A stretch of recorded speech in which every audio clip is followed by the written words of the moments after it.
ನಾಡದ್ರೋಹಿ ಎಂಇಎಸ್ಗೆ ಮತ್ತೊಂದು big shock. ನಾಡದ್ರೋಹಿಗಳ ವಿರೋಧಕ್ಕೆ ಪಾಲಿಕೆ ಆಯುಕ್ತೆ Shubha don't care. Belagavi ಮಹಾನಗರ ಪಾಲಿಕೆ ಕನ್ನಡಮಯಗೊಳಿಸುವುದಕ್ಕೆ ಶಪಥ ಮಾಡಲಾಗಿದೆ.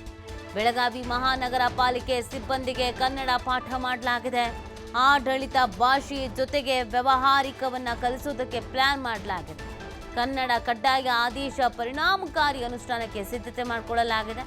ತಾಯಿ ಭಾಷೆ ಬಾರದ ನೌಕರರಿಗೆ ಕನ್ನಡ ಕಲಿಕಾ ಕೇಂದ್ರ ಆರಂಭಿಸಲಾಗಿದೆ. ಮುಂದಿನ ವಾರದಿಂದಲೇ 60 ಜನ ಸಿಬ್ಬಂದಿಗೆ ಕನ್ನಡದ ಪಾಠ ಮಾಡಲಾಗುತ್ತೆ. ಕನ್ನಡ ಅಭಿವೃದ್ಧಿ ಪ್ರಾಧಿಕಾರದ ಸೂಚನೆಯಂತೆ ಕಲಿಕಾ ಕೇಂದ್ರ ಸ್ಥಾಪನೆ ಮಾಡಲಾಗುತ್ತೆ. ಮರಾಠಿ ಭಾಷೆಯಲ್ಲೇ ಮಾತನಾಡುವಂಥ ನೌಕರರು ಪೌರ ಕಾರ್ಮಿಕರು. ಹೀಗಾಗಿ ಕಲಿಕಾ ಕೇಂದ್ರ ಸ್ಥಾಪನೆಗೆ ಪಾಲಿಕೆ ಆಯುಕ್ತರು ಸಜ್ಜಾಗಿದ್ದಾರೆ.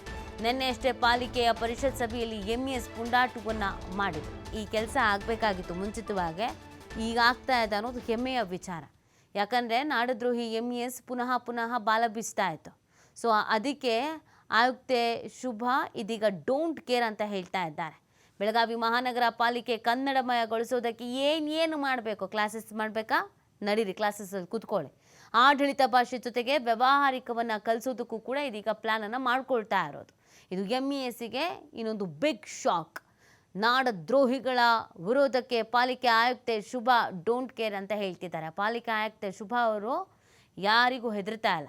ಕನ್ನಡ ಮಾತಾಡಿ, ಕನ್ನಡದಲ್ಲಿ ವ್ಯವಹರಿಸಿ ಅನ್ನುವಂಥದ್ದನ್ನು ಖಡಕ್ಕಾಗಿ ತಿಳಿಸ್ತಾ ಇದ್ದಾರೆ.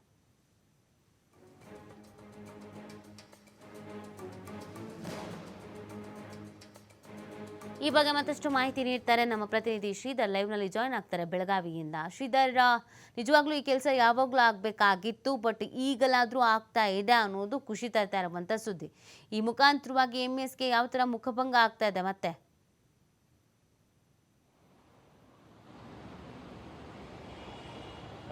ನೀತಿ ಬೆಳಗಾವಿ ಮಹಾನಗರ ಪಾಲಿಕೆಯಲ್ಲಿ ಕನ್ನಡ ಅನುಷ್ಠಾನವನ್ನುಗೊಳಿಸುವಂಥ ಕೆಲಸವನ್ನು ಮಹಾನಗರ ಪಾಲಿಕೆ ಆಯುಕ್ತರು ಮಾಡ್ತಾ ಇದ್ದಾರೆ ಅಂತ ಹೇಳ್ಬೋದು. ಪಾಲಿಕೆ ಆಯುಕ್ತರು ಈಗ ಒಂದೊಂದೇ ದಿಟ್ಟ ಕ್ರಮಗಳನ್ನು ಈಗ ಜಾರಿ ಮಾಡ್ತಾ ಇದ್ದಾರೆ. ಯಾಕಂದ್ರೆ ಬೆಳಗಾವಿ ಮಹಾನಗರ ಪಾಲಿಕೆಯಲ್ಲಿ ಆರಂಭದಿಂದ ಮಹಾನಗರ ಪಾಲಿಕೆ ಆರಂಭದ ಸಂದರ್ಭದಲ್ಲಿ 80% ಮರಾಠಿಯಲ್ಲಿ ಇಲ್ಲಿ ಎಲ್ಲವೂ ಕೂಡ ಕಾಗದ ಪತ್ರ ಕೊಡೋದು ಹಿಡಿದು ಅಧಿಕಾರಿಗಳು ಮಾತನಾಡೋದು ಹಿಡಿದು ಎಲ್ಲವೂ ಕೂಡ ಮರಾಠಿಯಲ್ಲಿ ಇರ್ತಾ ಇತ್ತು. ಕಾಲಾನಂತರ ಅಧಿಕಾರಿಗಳು ಬಂದಂತೆ ಮತ್ತು ಕನ್ನಡ ಹೋರಾಟಗಳು ಆದಂತೆ ಏನಂದರೆ ಬೆಳಗಾವಿ ಮಹಾನಗರ ಪಾಲಿಕೆಯಲ್ಲಿ ಕನ್ನಡದ ಒಂದು ವಾತಾವರಣ ನಿರ್ಮಾಣ ಆಗ್ತಾ ಇದೆ. ಸದ್ಯ ಈಗ ರಾಜ್ಯ ಸರ್ಕಾರ ಕನ್ನಡ ಕಡ್ಡಾಯಗೊಳಿಸಿ ಆದೇಶವನ್ನು ಹೊರಡಿಸಿತ್ತು. ಆದೇಶವನ್ನು ಕಟ್ಟುನಿಟ್ಟಾಗಿ ಅನುಷ್ಠಾನಗೊಳಿಸುವ ಕೆಲಸವನ್ನು ಪಾಲಿಕೆ ಆಯುಕ್ತೆಯಾದಂಥ ಏನು ಶುಭಾ ಅವರು ಮಾಡ್ತಿರ್ತಕ್ಕಂಥ ಅದರ ಮುಂದುವರೆದ ಭಾಗವಾಗಿ ಈಗ ಕನ್ನಡ ಕಲಿಕಾ ಒಂದು ಕೇಂದ್ರವನ್ನು ಸ್ಥಾಪನೆ ಮಾಡಲಾಗ್ತಾ ಇದೆ. ಯಾಕೆ ಕಳೆದ ತಿಂಗಳಷ್ಟೇ ಏನು ಕನ್ನಡ ಅಭಿವೃದ್ಧಿ ಪ್ರಾಧಿಕಾರ ಅಧ್ಯಕ್ಷರು ಕೂಡ ಬೆಳಗಾವಿ ಮಹಾನಗರ ಪಾಲಿಕೆ ಭೇಟಿ ಕೊಟ್ಟಿದ್ದರು. ಒಂದಿಷ್ಟು ಸೂಚನೆಗಳನ್ನು ಕೊಟ್ಟಿದ್ದರು. ಯಾಕೆ ಬೆಳಗಾವಿ ಮಹಾನಗರ ಪಾಲಿಕೆಯಲ್ಲಿ ಆಡಳಿತ ಭಾಷೆ ಕನ್ನಡ ಎಷ್ಟು ಅನುಷ್ಠಾನ ಆಗಬೇಕು, ಅಷ್ಟೇ ಒಂದು ಸಿಬ್ಬಂದಿಗಳ ವ್ಯಾವಹಾರಿಕ ಭಾಷೆ ಕೂಡ ಕನ್ನಡ ಆಗಿರಬೇಕು. ಅವರಿಗೂ ಕೂಡ ಕನ್ನಡ ಬರೆದಿದ್ದರೆ ಅವರಿಗೆ ಕನ್ನಡ ಕಲಿಸುವಂಥ ಕೆಲಸವನ್ನು ಮಾಡಬೇಕು ಅನ್ನೋಂಥ ಒಂದು ಸೂಚನೆಯನ್ನು ಕೊಟ್ಟಿದ್ದರು. ಅದನ್ನು ಈಗ ಏನು ಚಾಚು ತಪ್ಪದೆ ಅನುಷ್ಠಾನಗೊಳಿಸುವಂಥ ಕೆಲಸವನ್ನು ಪಾಲಿಕೆ ಆಯುಕ್ತೆ ಶುಭಾ ಅವರು ಮಾಡ್ತಾ ಇದ್ದಾರೆ. ಅದಕ್ಕಾಗಿ ಮುಂದಿನ ವಾರದಿಂದಲೇ ಏನು ಬೆಳಗಾವಿಯ ಕುಮಾರ ಗಂಧರ್ವದಲ್ಲಿ ಒಂದು ಕಲಿಕಾ ಕೇಂದ್ರವನ್ನು ಕೂಡ ಕನ್ನಡ ಕಲಿಕೆ ಒಂದು ತರಬೇತಿ ಕೇಂದ್ರವನ್ನು ಆರಂಭಿಸಲಾಗಿದ್ದಾರೆ. ಪ್ರಾಥಮಿಕ ಹಂತವಾಗಿ 60 ಜನರಿಗೆ ಈ ಒಂದು ಬ್ಯಾಚ್ ಇರುತ್ತೆ. ಇಲ್ಲಿ ಸಾಮಾನ್ಯವಾಗಿ ಕಲಿಸುವಂಥ ಕನ್ನಡ ಭಾಷೆಗಳು ಅಂದರೆ ನಾವು ಮಾತನಾಡುವಂಥ ರೂಢಿಗತವಾಗಿ ಮಾತನಾಡುವ ಭಾಷೆ ಆಗಿರ್ಬೋದು, ಜೊತೆಗೆ ವ್ಯವಹರಿಸುವಂಥ ಭಾಷೆಗಳಾಗಿರ್ಬೋದು, ಆ ಒಂದು ಭಾಷೆಯನ್ನು ಇಲ್ಲಿ ಕಲಿಸಲಾಗುತ್ತೆ. ಜೊತೆಗೆ ಕೇವಲ ಅಕ್ಷರಗಳಿಂದ ಅಷ್ಟೇ ಅಲ್ಲ ನೀತಿ, ಕನ್ನಡ ಚಿತ್ರಗಳನ್ನು ಪ್ರದರ್ಶನ ಮಾಡುವ ಮೂಲಕ, ಬೆಟ್ಟದ ಹೂ ಅನ್ನೋಂಥ ಒಂದು ಚಿತ್ರವನ್ನು ಪ್ರದರ್ಶನ ಮಾಡುವ ಮೂಲಕ ಸೇರಿರುತ್ತೆ. ಈ ರೀತಿ ಅನೇಕ ಕನ್ನಡದ ಚಿತ್ರಗಳನ್ನು, ಅಂದರೆ ಕನ್ನಡ ಯಾಕೆ ಕಲಿಬೇಕು, ಕನ್ನಡದ ಭಾಷೆಯ ಮಹತ್ವವನ್ನು ತಿಳಿಸುವಂಥ ಚಿತ್ರಗಳನ್ನು ಕೂಡ ಪ್ರದರ್ಶನ ಮಾಡುವ ಮೂಲಕ ಆ ಒಂದು ಬೆಳಗಾವಿ ಮಹಾನಗರ ಪಾಲಿಕೆಯಲ್ಲಿ ಇರ್ತಕ್ಕಂಥ ಸಿ ಮತ್ತು ಡಿ ದರ್ಜೆ ಸಿಬ್ಬಂದಿಗಳಿಗೆ ಆ ಒಂದು ಕಲಿಕೆಯ ಒಂದು ಪ್ರೇರಣೆ ಕೊಡುವಂಥ ಕೆಲಸವನ್ನು ಈಗ ಪಾಲಿಕೆ ಆಯುಕ್ತರು ಮಾಡ್ತಾ ಇದ್ದಾರೆ.